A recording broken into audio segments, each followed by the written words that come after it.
Hi there, I'm golf instructor Steve Bishop out here at Coldwater Golf Course in Avondale, Arizona. And today I want to talk to you a little bit about the connection between your grip and your finish. The reason why I want to go over this is because sometimes I've kind of gone over both concepts separately, how to properly put your grip on the club.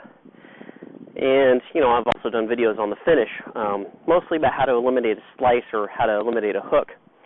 But the two concepts go together because the finish that you make is going to be determined by your intention with the club, and your intention with the club usually has something to do with the ball flight, right?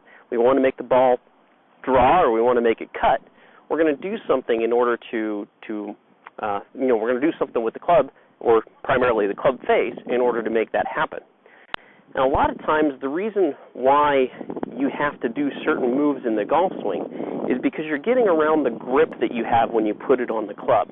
This is why I advocate a neutral grip, okay? I advocate a neutral grip, and I advocate what I call a neutral finish, where the club is basically pointing, at the end of the swing, it's pointing back down to where the golf ball is. I'll just show you real quick. I like the club be pointing back down towards the ground, about, not always perfectly at the ball, but somewhere parallel with the plane that the club was swinging on when you were making the swing. So in order for that to happen, though, in order for you to finish with that kind of finish, you kind of have to have a grip that matches it.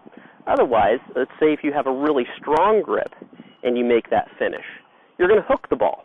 And that's simply because if you are swinging it on plane and releasing properly, okay, but you have a stronger grip, then, with that stronger grip, if I release the club, it's going to shut it down, right? I don't know if you can see that very well here in the shade, but it's going to shut that club face down, which means it's going to be a big old pull hook.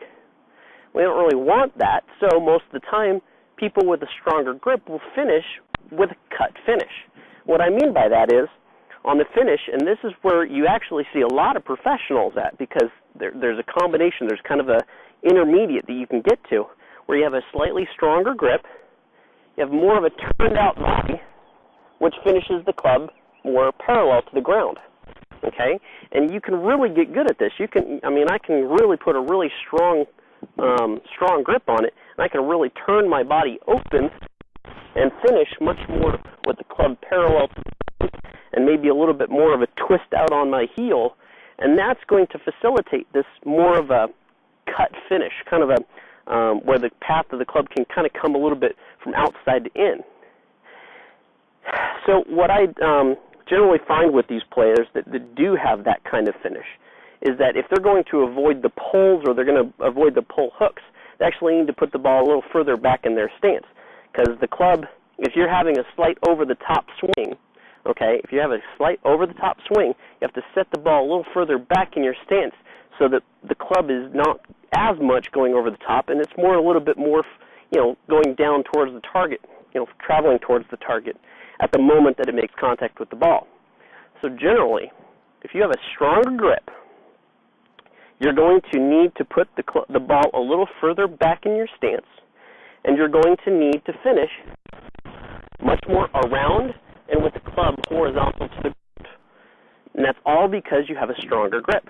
If you have a more neutral grip or even a weak grip, you're going to need to do almost the exact opposite, okay? Because you're going to need to have the ball a little bit more up in your stance.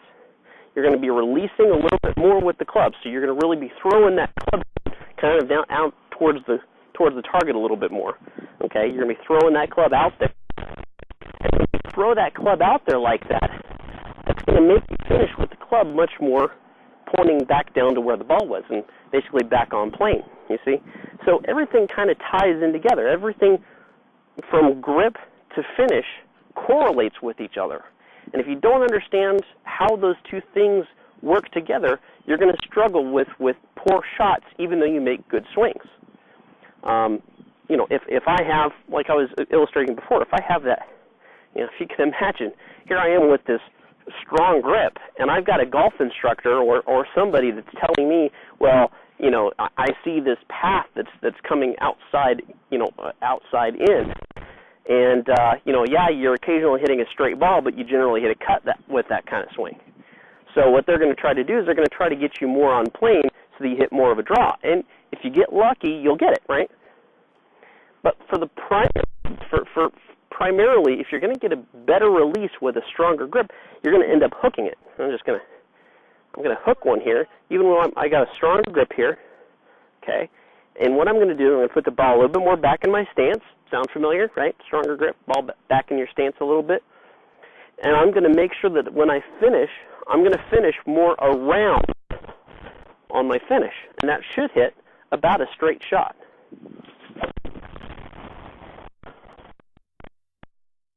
Has a little cut, obviously, that's not my primary swing style, so it's not the pattern that I'm used to. So it's a little different for me. But for a lot of folks, they've honed this in. They've honed in that type of turn. For me, I like the more neutral grip. This is where I'm always talking about it. I like a more neutral grip because it permits me to release the club a little bit better. So I get set up here, and when I'm going to swing, that I'm swinging the whole club towards the target and finishing with the club a little bit more, I don't know, back down to the ball, okay? Looks something like this.